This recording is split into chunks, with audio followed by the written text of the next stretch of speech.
디자인 띵킹 프로세스 강의 잘 들었습니다. 이 디자인 띵킹 프로세스 설명하실 때 맨 처음에 이제 학생들의 반응을 설명해 주시면서 이런 얘기를 하셨어요.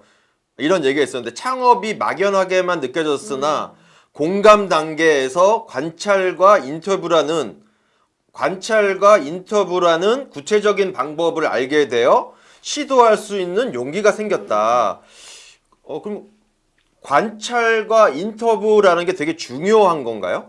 네, 맞아요. 공감하기의 방법이 굉장히 많이 있는데 제일 중요한 게 관찰. 사실은 인터뷰는 에스킹 방법이라고 해서 듣는 거고 관찰 눈은 보는 거라고 하는데 관찰은 눈으로 보는 거고 인터뷰는 듣는 거고. 네. 그렇게 하기 때문에 이 두 가지가 되게 중요하다고 하는데 큰 의미에선 듣는 것도 관찰한다라고 이야기를 하기도 해요. 어쨌든지 우리는 이제 관찰과 듣는 것과 보는 것을 통해서 정보를 입수를 하죠. 실질적으로는 가서 경험하면서 촉각이라든지 후각 아니면 청각 뭐 여러 가지들 다 오감을 다 활용하기도 하는데요.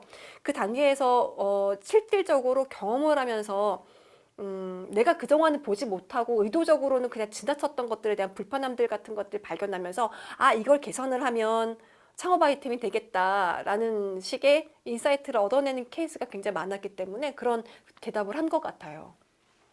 그러면 그 창업이 막연했는데 네. 아이디어를 발굴했을 때 눈으로 보는 거 관찰 많이 하고 듣는 거 인터뷰를 많이 이렇게 해라라는 말씀이시죠? 네, 맞아요. 그게 많이 하는 것도 되게 중요하고 많이 해야 되는 이유는 많이 보고 많이 듣는 거를 연습을 하다 보면 사실은 어떤 기회가 눈에 보이는 순간이 오는 것 같아요. 저도 처음에 대학원 때 디자인 띵킹 공부했었을 때는 뭐를 봐야 될지 모르겠고 뭐를 들러야 될지 모르겠는 거예요. 그때 일룸 프로젝트를 했었는데 일룸 10대들 일룸 그 가구 회사. 예, 네, 가구에서. 그때 옛날 얘기인데 근데 몇십 년 전 얘기인 것 같아요. 그때 그 일룸의 10대들의 방을 어떻게 앞으로 개발할 것인가에 대한 새로운 사업 기회를 저희한테 해결하라고 해서 애들 방을 막 찾아다니고 매장을 찾아다니고 애들이 어떤 생활하는지를 보고 듣고 이런 거를 한 달 동안 했던 것 같아요. 그러세요? 네. 그게 2000년대 초인가요? 2000년대 초죠. 저도 그때 가구 사업을 그걸 했었는데. 그러셨어요. 근데 저는 그러니까 디자인 띵킹을 안 했네요. 저는 어떻게 했냐면 잘 나가는 회사 그때는 이제 한샘하고 일룸 그렇죠. 그때 잘 나갔죠. 네. 그래갖고 한샘, 일룸 그리고 무인양품 무인양품이죠. 예. 그걸 사서 그렇구나. 분해해서 과연 이거는 어떻게 만들어졌을까? 이거랑 어떻게 하면 저렴하게 똑같이 만들 수 있을까? 이 생각을 했는데 벤치마킹 사실 그 모방 벤치마킹 같은 개념이 고객의 공감은 안 하고 네. 제 경쟁사를 공감을 한 건 아니죠. 경쟁사를 공감하시는 것 같은데요. 이길 수 있는 방법만 생각했었는데 그게 다르네요. 교수님하고 저하고. 접근한 방법이 다른 것 같아요. 나중에 저희도 경쟁사 거를 보는 것 같기는 해요. 그냥 처음에 사업 기회를 알게 됐을 때 그때 저희가 10대들의 방이었는데 되게 재밌는 거 많이 처음엔 잘 몰랐지만 몇 번 가서는 애들이 엄마 몰래 뭔가 숨겨놓는 공간들이 항상 있더라고요. 그리고 10대 여자애들이 화장하면 엄마한테 혼나니까 자기들이 화장 같은 거 하고 싶은 그런 호기심이 있어서 몰래 방에다가 숨겨놓고 나만의 어떤 작은 공간 같은 걸 공간. 네. 그래서 그런 공간들이 이런 저기에 이렇게 그럼 몰래 숨겨놓기도 10대 하고. 여중생들한테 공감을 하신 거네요. 네. 그래서 옛날 생각해 보니까 저도 엄마 화장품 몰래 찍어 바르기도 하고 엄마 먹지 말라는 까까 같은 것도 몰래 먹고서 몰래 숨겨놓고 했었던 기억이 나서 아예 그걸 아이들한테 어떻게 그 아이들의 프라이버시 나만의 어떤 세계를 잘 꾸며줄 수 있을까에 대해서 고민을 하고 아이디에이션을 했었던 것 같아요. 그래서 그러면 그때 일룸에서는 어떤 공간들을 좀 많이 만드는 거에 집중하셨나요? 네, 그 공간의 컨셉이 나오면 거기에 맞게 일룸에서도 이제 가구들을 어떻게 배치할지 그리고 가구의 디자인 자체가 이 사각형이 맞는지 이런 것들에 대해서 재해석을 했었던 것 같아요. 저는 다르게 접근했는데 그때 저도 비슷했어요. 여중생은 아니었고 중학생 자녀들을 위해서 한샘하고 똑같이 했는데 한샘하고 우리는 차별화가 돼야 된다. 그래서 책상에다가 지도를 그려놓는 세계 지도. 왜요? 멋있으니까. 세계 지도가 있으면은 차별화는 됐고. 차별화. 네. 특이하게 할 것 같아요. 이게 쫙. 엄마들이 보기에 이제 세계 세계 지도가 보고 있으면 자녀가 세계 지도를 보고 있으면 얼마나 좋을까. 그냥 뿌듯할 것 같긴 한데. 이런 생각을 그냥 고객들한테 물어보진 않았고 그냥 제 생각이었죠. 근데 그게 헷갈리는 게 부모들이 실질적으로 지갑을 열고 사기 때문에 부모가 사실 고객이긴 해요. 아, 그쵸, 그쵸. 근데 아, 유저는 그쵸. 구매 고객은 네. 부모죠. 근데 유저는 애기들이란 말이에요. 근데 엄마는 야 이게 더 좋은 거야 이거 사라고 지갑을 여는 건 엄마인데 애들은 사실 구매력이 없으니까 그런 역할까지 안 돼서 유저랑 엔드 유저라고 보통 얘기를 하는데 궁극적인 이제 엔드 유저는 애기 그 10대 학생들이죠. 그래서 이제 어디에 포커싱을 맞추느냐도 그 당시에 굉장히 우리가 고민했었던 것 같아요. 그러면 이 디자인 띵킹 프로세스, 디자인 띵킹은 사람의 공감을 해야 된다라고 이제 말씀을 해주셨는데 그게 말씀하신 최종 사용자, 엔드 유저라고 표현하시는 최종 사용자, 저 같은 경우는 구매자한테 공감을 이제 한 거였는데 그 누구한테 공감을 해야 되는 건가요? 그게 저희는 그제 그 엔드 유저랑 유저가 있었을 때 사실 이 그 약간 또 사용자, 사용자와 구매자. 구매자죠. 그러니까 예, 예. 저희는 철저하게 사용자 중심으로 아, 그걸 사용하시는. 네, 사용하는 입장으로 갑니다. 그래야지 그들이 사용을 하고 그들이 힘들어하고 어려워하는 부분들에 대한 니즈를 발굴하기 때문에 사용자들을 우리는 유저라고 표현을 하고요. 그냥 일반 회사나 이런 데서는 커스터머라고 표현을 하신 경우도 굉장히 많이 봤어요. 커스터머. 예. 근데 디자인 띵킹에서는 커스터머랑 컨슈머라는 표현은 나중에 이제 비즈니스 단에서 쓰지만 예. 디자인 띵킹도 이제 비즈니스랑 피저빌리티 얘기하셨죠. 이제 그 실현 가능하고 사업적으로 이제 지속 가능하고 디자이빌리티 사용자들이 만족하고 마지막 단계 비즈니스 단계에서는 커스터머랑 컨슈머로서의 유저를 저희가 받아들이지만 처음에 접근했었을 때는 그 유저 완전히 사용하는 유저 입장으로 접근을 하고 있습니다. 그러니까 이 부분은 사업 아이디어를 만드실 때는 이런 부분도 있는 것 같아요. 만약에 B2B 사업이다. 그것도 그 다른 B2C 것 사업이 같아요. 아니라 네, B2B 사업이다라고 하면은 기업을 상대로 하게 되면 그 구매하는 사람의 의향이 되게 중요하거든요. 실제로 사용하는 B2B 사업이라면 실제로 사용자는 일반 사람들이지만 그거를 구매하는 주체는 그 기업이거든요. 그 기업의 담당자, 기업의 사장, 회장, 임원 이런 사람들에게 공감을 해야 될 수도 있는 것 같아요. 네, 근데 이런 걸 수도 있을 것 같아요. 혹시 예. 저는 B2B 사업도 해보기는 했으나 예. 그 약간 라이트하기만 했기 때문에 정확하게 잘 모르겠는데 정말로 엔드 유저가 되게 많이 이 물품을 구매를 하거나 굉장히 트래픽이 높아지면 중간에 셀러라고 해야 되나요, 교수님? 예. 네, 판매자들. 중간 판매자들은 그 효과를 누리잖아요. 그러면은 이거 최종적으로 이것을 오더를 내는 입장에서는 예. 결론적으로는 이 중간에 셀러들을 포커싱하는 것이 아니라 그렇죠. 엔드 유저를 교수님 말이 포커싱했었을 맞는데 때 일반적인 이렇게 되지 커버스도 않나. 그렇고 그리고 네. 일반적인 기업들이라면 이제 그렇게 생각할 수도 있는데 제가 이제 물건을 팔 때 단순하게 팔 때 아니면 공급을 할 때 제 고객이 그런 걸 원하는 게 아니라 뭐 무조건 싸게 아니면은 뭐 무조건 효과적으로만 이런 걸 이렇게 수도 있죠. 이렇게 사업을 하면 잘 안 되는 거죠. 아니요, 모르겠어요. 그런 분야도 있지 않을까요? 저 창업을 안 해봐서 잘 모르겠는데 그렇게 있을 하면은 것 오래 못 같은데. 가는 거 아닌가요? 예, 그런 거 조심해야 되겠네요. 아마존 같은 것도 좀 그런 거 아니에요, 근데? 아마존 사례 같은 경우는 예. 뒤에서 교수님께서 말씀을 해주실 것 같은데 예. 아마존 사례에 대해 설명 좀 잠깐 뒤에서 할 거 한번 그러니까 얘기해 주세요. 아마존의 고객은 누군가요? 아마존의 고객은 물건을 사는 사람들이죠. 엔드 유저, 예, 그러니까 저 같은 예, 일반 예. 고객들. 근데 저는 이제 이베이에 있으면서는 물건을 파는 사람도 고객이다라고 생각을 했어요. 네. 여러분들도 플랫폼 사업하시는 분들, 플랫폼 쪽에 아이디어를 갖고 계신 분들은 저랑 비슷한 고민을 하실 것 같은데요. 사용하는 사람이 고객이라고 생각을 하지만 그 사용하는 사람이 돈을 내는 게 아니잖아요. 여러분들이 배달의 민족에 주문을 하실 때 배달의 민족이 여러분 주문하는 고객이 배달의 민족에 돈을 주는 게 아니고 그 음식을 만들어서 파는 음식점들이 그 수수료를 지불하는 거죠. 그래서 배달의 민족의 고객은 주문하는 사람이냐, 음식을 만드는 사람이냐, 아니면 배달을 하는 사람이냐. 다 유저라고 보나요? 어떻게 되나요? 다 당연히 고객이라고 고객으로 보죠. 보는 예. 거겠죠. 이베이는 그런 성격이 좀 강한 예, 편인 예. 거죠. 플랫폼 사업할 때는 그런 것들에 대해서 좀 고민을 해야 되겠네요. 공감할 때 음. 어디에 공감할 거냐. 그 공감에 따라서 사업 비즈니스 자체가 달라질 수도 있겠네요. 그럴 수가 있을 것 같아요. 그럴 수 있을 것 같아요. 그래서 공감 단계의 관찰 인터뷰라는 게 누구한테 공감하느냐, 누구를 관찰하고 누구를 인터뷰하느냐 이게 되게 중요하겠네요. 그럴 것 같아요. 그거에 따라서 비즈니스 모델 자체가 달라질 수도 있겠네요. 정리를 잘 해주신 것 같습니다. 예. 그리고 제가 또 궁금한 게 있었는데요. 그 1965년에는 제조가 중요했다면, 공급이 중요했다면, 이제는 2018년도에는 이후에는 그 사용자가 원하는 기능이 더 중요하다라는 말씀을 해주셨어요. 그 마케팅 쪽에서 얘기하면은 뭐 퍼스널 마케팅, DBM, DB 마케팅 이런 것들 위주로 가는데 이게 이제 앞에서 얘기한 거랑 연결될 수 있는데 고객의 범위가 되게 넓잖아요. 고객의 원하는 기능에 관찰을 하고 듣고 이거를 하는데 어느 고객에 집중을 했느냐에 따라서 나오는 제품은 달라지겠네요. 달라질 것 같아요. 그리고 그 전에 어떤 고객을 타겟으로 할 것인가에 대한 것들은 미리 계산을 하고 타겟층을 보러 가는 것 같아요.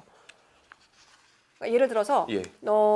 일룸 프로젝트 같은 경우도 10대 학생들, 중학생들, 고등학생들 대상으로 한다라는 것을 한정을 했고 그 주요 타겟층은 일룸이라는 회사의 그 가격대가 좀 높은 가격이기 때문에 어느 정도 생활 자체에 구매 능력이 있는 층이라는 어떤 한정을 가지고 접근을 하다 보니까 그러면은 그 당시에는 약간 잘 사는 사람은 아니지만 그래도 중산층 이상의 사람들을 고객으로 보신 거네요. 네. 그리고 그런 구매력이 어느 정도 있어야 된다라는 판단을 했었어요. 그거는 우리가 판단한 것도 있지만 그 클라이언트인 회사 측에서 우리 주 고객은 이 정도입니다라는 정보를 먼저 주세요. 일룸 세트 살려면은 그래도 100만 원이 넘어가는 네, 세트죠. 맞습니다. 그래서 꽤 그냥 굉장히 건전하고 굉장히 잘 만드는 회사 저도 되게 반했었는데 진짜 물품 자체에 대한 퀄리티라든지 굉장히 그냥 투명 경영에 정말 그 자재자 같은 것 굉장히 충실하게 만든 회사라는 것들 저희가 공부를 했었고요. 그렇기 때문에 거기에 맞는 타겟층을 가져가다 보니까 딱 그 정해져 있는 공감의 대상이 어느 정도 구획이 됐던 것 같아요.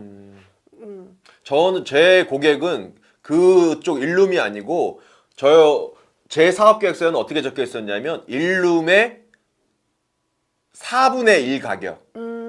약간 좀 저렴한 가격대. 중산층이라기보다 그러니까 그 실용 마트에 자주 오는 사람들, 마트에 오는데 완전히 DIY용 조립 가구를 사는 건 아니고 그거보다는 이제 조립되어 있는 거를 사시는 분들. 그러니까 한 세트를 구입했을 때 한 3, 40만 원대? 3, 40만 원대. 예, 예. 근데 그 정도의 가격도 그 당시에 그렇게 저렴하진 않았어요. 요즘에는 3, 40만 원에 네. 책상, 책장, 세트를 의자, 세트. 세트를. 예. 일룸에서 샀으면 아마 한 150만 원? 이 정도는 됐을걸요? 차격이 그 3, 4배 차이라고 하니까 이후로도 이케아 들어오고 다 땡땡 이런 거 들어오고 해서 네. 가격 파괴가 다땡땡은 어딘가요? 다이소. 다이소. 다땡땡하게 올라왔네요. 이게 말이 되나요? 그러니까 이렇게 되게 다양하게 되면서 또 그 안에서 또 세부적으로 또 되게 어떤 타겟층을 대상으로 누구를 이렇게 되는 것 같아요. 어려워지는 것 같아요. 어렵네요. 어려워지는 것 같아요. 디자인 띵킹을 적용하기 전에 공감해야 되는데 공감을 하기 전에 우선 고객이 누군가를 정의를 잘 해야 되겠네요. 맞아요. 근데 사실은 좋은 질문이시긴 한데 창업 아이템 뭐 할지 모르겠어라고 했을 때는 일단 저희 같은 경우는 너의 하루를 다 공감해봐라고 이야기를 해서 그냥 나 자신을 네. 나 자신을 공감을 내가 해라. 정말 불편한 거면 저 사람도 불편하지 않을까라는 전제에서 시작. 그러면 나 자신의 공감을 하고 그 다음 단계가 정의를 하고 하죠. 나 자신을 정의를 하고 네. 그래서 어떤 친구들이 자기 문제점이 뭐냐고 했냐면 비만이 문제라고 지난번에 설명드렸던 것 같은데 비만이 문제라고 했는데 그래서 자기를 관찰을 해요. 그리고 주위에서 친구들이 그 친구를 관찰을 해줘요. 예. 그래서 알고 보니까 이 친구의 문제점 비만이 아니라 너무나 빡센 하루의 일과였어요. 그래서 이 친구들 스케줄을 정해주는 것들을 결론을 갔거든요. 그래서 내 자신에 대한 공감 그걸 아이디어로 낸 거죠? 아이디어 냈어요. 아이디어 냈으니까 네. 그러면은 그거를 프로토타입은 시간표로 만들어주는 건가요? 그렇게 했었어요. 네. 그리고 테스트는 그 학생한테 이거 한번 해봐. 적용을 해보고. 네, 근데 그 프로토타입이 시간표를 잘 안 따랐다니 이제 테스트 결과 나와서 아, 그러면 또 다시 돌아가야 되는 거네요? 아, 얘 타임 테이블로 안 되겠다. 효과적으로 얘 타임을 스케줄 해줄 수 있는 제3의 방법을 찾아보자라고 해서 굉장히 많이 프로토타입을 거쳤던 기억이 납니다. 아, 재밌네요. 네. 이렇게 진짜 자기 자신한테도 디자인 띵킹 프로세스를 아유, 적용해 볼 수 있는 거네요. 매우 중요한 부분인 것 같아요. 교수님, 그리고 이제 그 디자인 띵킹 사례 얘기하시면서 이게 되게 재밌었는데요. 이 나무에다가 칫솔 이렇게 네. 할 수 있게. 네. 그러니까 그 사람들이 칫솔을 사지 않고 이거를 그냥 바로 만들어 쓸 수 있게 그거를 해결책으로 제시를 한 거죠. 맞습니다. 네. 그러면 이게 그 사람들은 참 좋아했을 텐데 계속 이빨을 닦으면서 이가 상하는 사람들이 주로 들었을 텐데 장기적으로는 그랬을 텐데 단기적으로는 당장 이빨이 이제 상한 사람들은 어떻게 도와줄 수는 없었네요. 도와줄 수 없었어요. 그거 진짜 그 저희도 하면서 이제 그 애들 당장 이제 진통제를 달라고 제 케이스처럼 말씀드렸죠. 제 케이스는 아니고 성소라 교수님이란 분께서 해줬던 예. 사례인데요. 진통제를 달라고 했었던 애들한테 줄 수 있었던 해결책이 정말 너무 장기적인 거였던 거예요. 그래서 그 방법은 저희가 디자인 띵킹으로 어떻게 해결할지에 대해서 포커싱을 한 디파인 자체가 얘네들 칭치를 고쳐줘야겠다라고 디파인을 한 게 아니라 이 친구들에게 행복한 삶을 어떻게 하면 좋을 수 있을까를 하다가 장기적으로 이제 이렇게 프로젝트가 진행되는데 만약에 예. 지금 이 아이가 충치가 있는데 주위에 덴티스트들은 없고 의사들은 없고 이럴 때 이 문제를 어떻게 해결할 수 있는지에 대해서 만약 우리가 디파인을 했다면 문제를 그렇게 네, 정의했다면 문제를 그렇게 정을 했다면 아마 진짜로 저희가 의사를 뭐 이렇게 보내준다든지 아니면 예, 정말 자가 치유할 수 있는 어떤 뭔가 만들어냈을 수도 있었습니다. 근데 저희가 그 문제를 선택하지 않았던 건 너무 힘들지 않았을까, 이게 가능할까 이런 생각도 사실은 안 했던 건 아니었거든요. 그래서 그 문제 정의에 따라서 이 문제를 어떻게 해결하느냐가 되게 달라졌던 것 같아요. 예. 그런데 그 칫솔을 이제 만들었을 때 우리가 지금 기계 포착형 창업 아이디어 발굴을 해서 이제 창업 아이디어를 발굴을 해야 되는데 요 사례에서는 사실 수익성이 발생하진 않는 거죠. 제가 돈을 벌 수는 없는 거죠, 이 아이디어로. 그 당대까지는 사실 진행은 못했어요. 그러니까 사실은 디자인 띵킹이 유명한 사례로서 스탠포드의 이제 그 워머, 네, 베이비 워머. 베이비 예. 워머 이 사례도 어떻게 보면 소셜 디자인, 그러니까 사회적 기업형 아이디어를 발굴을 했었고 그게 굉장히 유명해졌었고 사실 케어스틱 같은 경우도 사회적 기업의 성격이 굉장히 짙은 성격인 것 같아요. 그래서 이게 어떻게 이제 판매로 이어지고 구매로 이어져서 수익을 창출할 것인가까지는 더 디벨롭 필요한데 사실 인펀트 워머 같은 경우는 어느 정도 가격을 책정을 하고 구매를 하게 하고 교육을 하고 이걸 어느 정도 이제 지원을 받아서 진행을 하고 발전을 시켜가고 있다라고 알고 있습니다. 근데 그 부분은 디자인 띵킹이 세 가지 부분 중에서 이제 비즈니스 영역에서 좀 더 아직 발전이 아직 안 된 상태로 지금 있는 상태라고 보시면 될 것 같아요. 사실 그 부분이 되게 힘들어요. 창업 아이디어를 만들어냈는데 그게 이제 수익성을 가져야 되잖아요. 그 부분까지 비즈니스 모델이죠. 가기가 쉽진 않아요. 만약 교수님 오히려 궁금한 게 이 케어스틱 같은 경우를 비즈니스 모델화 시켰을 때 가능성이 있을지 없을지들은 저희가 어떤 검증을 통하면 조금 알 수 있을까요? 이런 전문가가 계시나요? 그 사업하는 게 쉽진 않거든요. 사업하는 게 쉽진 않은데 그런 사회적 가치를 목적으로 하는 아이디어 아니면은 지역 발전을 위한 아이디어들 이런 아이디어들 참 괜찮은 아이디어도 많거든요. 거기에 수익성이 들어간다면 좀 더 지속 가능할 수 지속 있겠죠. 가능하죠. 지속 가능한 거를 목적으로 하는 거를 우리가 이제 뭐 3섹터, 4섹터 이런 표현들을 쓰기도 하는데요. 그거를 만들기 위해서 딱 누가 같이 붙어서 컨설턴트가 붙어서 해결할 수 있는 방법을 만들기보다는 그 아이디어를 내신 분들이 스스로 계속 부닥치고 이 디자인 띵킹 프로세스라는 게 그런 거잖아요. 해보고 안 되면 다시 한번 돌아가서 다시 한번 해보고 프로토타입 만들고 테스트해보고 이 프로토타입 만들고 테스트하고 이게 과연 수익화될 수 있는 부분으로 만드는 것까지도 해보는 게 좋지 않을까. 물론 컨설턴트들도 있어요. 비즈니스 컨설턴트들이 있는데 그거를 공감부터 시작하지 않으셨기 때문에 바로 수익 모델을 만들기에는 쉽지는 않을 것 같습니다. 우리 학생들 같은 경우는 저희가 이번에 디자인 띵킹을 배우는 이유가 기회를 포착하는 아이디어 발굴을 하기 위한 목적으로 디자인 띵킹을 배우고 있어서 이걸 지난 다음에 정말로 창업에 대한 어떤 비즈니스 모델 같이 배워가면서 이 창업에 대한 아이디어를 비즈니스화 시킬 수 있는 능력까지 같이 갖춰갔으면 좋을 거라는 생각이 듭니다. 예, 아이디어에서 끝나는 게 아니고 실제 사업화로 돼서 수익성까지 생각을 하면서 이 아이디어를 만들고 프로세스를 다 진행을 해보면 좋지 않을까. 저도 그렇게 생각합니다. 네, 그러면 이것으로 4강 디자인 띵킹 프로세스를 마치도록 하겠습니다. 예, 감사합니다. 감사합니다.